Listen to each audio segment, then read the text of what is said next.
Hello， 大家好，我係 Peter， 今日係講 Honda Civic 呢種款，佢嘅 review 係咁嘅。Customer call 我話 Peter， 因為佢原裝鎖匙一支唔見咗，所以佢拎個 spare key 出嚟用啊。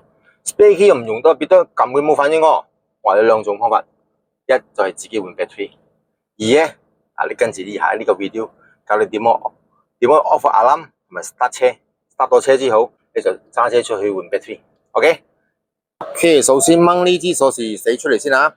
跟住開車門alarm 會響㗎。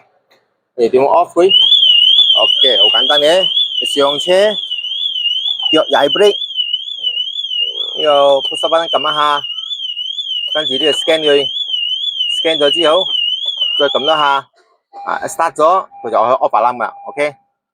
OK， 首先呢個點樣換 battery？ 有個掣嘅，拉佢掹出嚟。跟住揾一個比較薄身呢啲嘢啊，薄身喺呢度，喺上呢樣噏嘅，轉一轉佢。呢個 battery weight 就呢個啊，呢個係2032嚟嘅，呢種 battery 安落去就搞掂啦。OK。